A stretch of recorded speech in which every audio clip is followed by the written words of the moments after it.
Iran विरुद्ध America आणि Israel युद्धाचा हा 6वा दिवस आहे. इस्रायली आणि अमेरिकन सैन्याने गुरुवारीही इराणच्या महत्त्वाच्या ठिकाणांवर क्षेपणास्त्र डागली.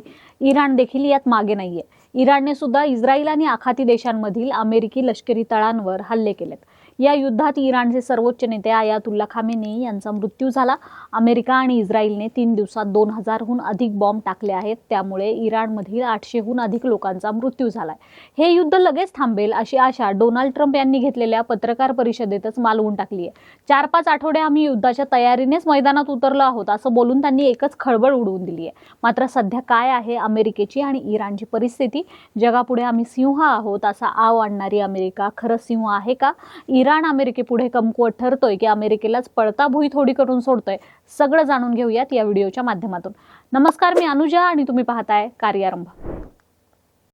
28 फेब्रुवारीपासून मध्य पूर्वेत इराण आणि इस्रायल अमेरिका यांच्यातील संघर्ष अचानक तीव्र झाला आणि आता तो मोठ्या युद्धात बदलण्याची शक्यता व्यक्त केली जाते. या संघर्षाची सुरुवात 28 फेब्रुवारीला झाली, जेव्हा अमेरिका आणि इस्रायलने मिळून इराणवर मोठ्या प्रमाणात हवाई आणि क्षेपणास्त्र हल्ले केले. या संयुक्त कारवाईला इस्रायलने ऑपरेशन लायन्स रोअर असं नाव दिलं. या कारवाईत इराणमधील अनेक लष्करी तळ, क्षेपणास्त्र केंद्रे, हवाई संरक्षण यंत्रणा आणि कमांड सेंटरवर हल्ले करण्यात आले. अमेरिकेने या हल्ल्यांमध्ये टोमहॉक क्रूज मिसाईलसारखी लांब पल्ल्याची क्षेपणास्त्र वापरल्याची माहिती समोर येते. या हल्ल्यांमुळे इराणच्या संरक्षण व्यवस्थेला मोठा धक्का बसल्याचे अमेरिकेचे संरक्षण विभाग सांगतायत. या हल्ल्यानंतर इराणनेही लगेच प्रत्युत्तर दिले. इराणने मध्य पूर्वेतील अमेरिकन तळ आणि इस्रायलच्या लक्ष्यांवर मोठ्या प्रमाणात बॅलिस्टिक मिसाईल आणि ड्रोन हल्ले सुरू केलेत. 28 फेब्रुवारीलाच इराणने बहरीनमधील अमेरिकेच्या 5व्या नौदल तळावर क्षेपणास्त्र डागलं. या हल्ल्यांमध्ये काही इमारतींचं नुकसान झालं आणि परिसरात स्फोटांचे आवाज ऐकू आले.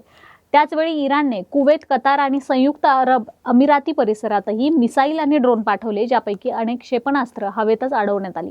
या संघर्षामुळे हॉर्मुझ सामुद्रधुनी परिसरातही मोठा तणाव निर्माण झाला. ही सामुद्रधुनी जगातील तेल वाहतुकीसाठी अत्यंत महत्त्वाची मानली जाते. इराणने या भागातून जाणाऱ्या जहाजांना इशारा दिल्यानंतर अनेक आंतरराष्ट्रीय शिपिंग कंपन्यांनी या मार्गावरून जहाजं पाठवणं तात्पुरतं थांबवलंय.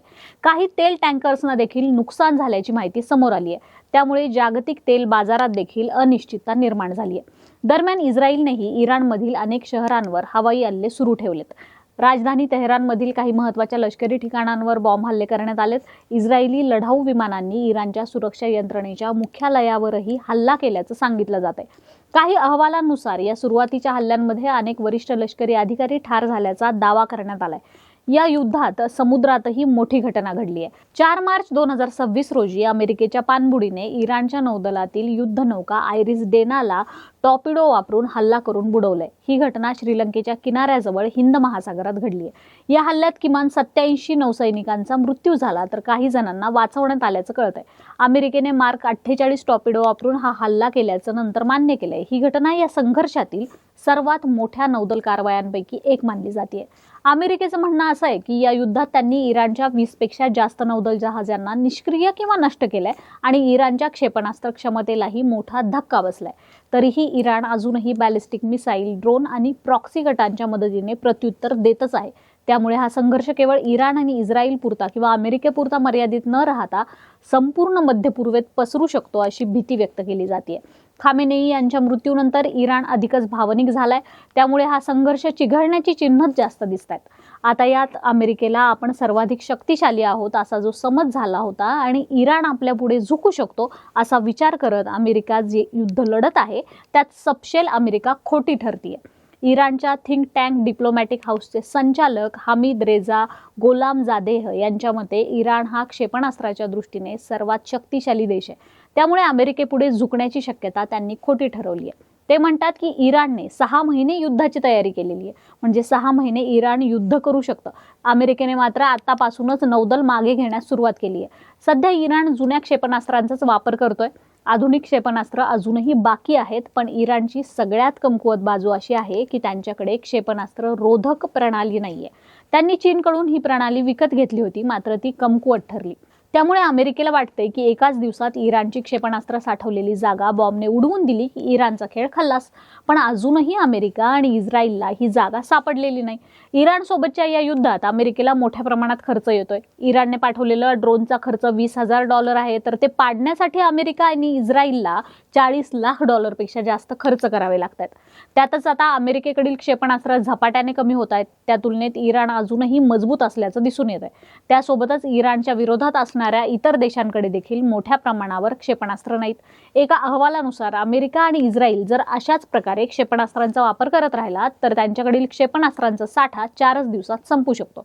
त्यामुळे युद्ध किती काळ लढायला हवं याचा धडाच आता सगळ्या राष्ट्रांना यातून मिळणार आहे. एकूणच 28 फेब्रुवारीपासून सुरू झालेला हा संघर्ष आता हवाई, समुद्री आणि क्षेपणास्त्र युद्धाच्या स्वरूपात वाढत चाललाय.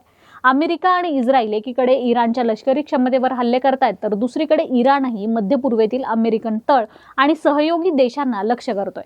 त्यामुळे हा संघर्ष पुढील काही दिवसात आणखी तीव्र होण्याची शक्यता तज्ज्ञ व्यक्त करतायत.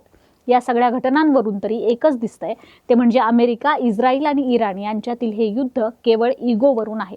अमेरिकेला आपल्यापेक्षा कोणी मोठं होऊ नये हा इगो आहे, तर इराणला आपण सर्वच मुस्लिम राष्ट्रात समृद्ध देश आहोत, आपल्याकडे पैसा आहे, सर्व काही आहे, नाही फक्त अणुबॉम्ब. त्यामुळे त्यांनी अणु कार्यक्रम राबवण्यावर भर दिला आणि हे युद्ध सुरू झालं. बाकी तुम्हाला काय वाटतं? तुमची मतं आम्हाला कमेंट्स करून नक्की सांगा. व्हिडिओला लाईक करा, शेअर करा आणि कार्यारंभवर नवे असाल तर सबस्क्राईब करायला विसरू नका. कार्यारंभ डिजिटल या फेसबुक आणि इन्स्टा पेजलाही फॉलो करा. धन्यवाद.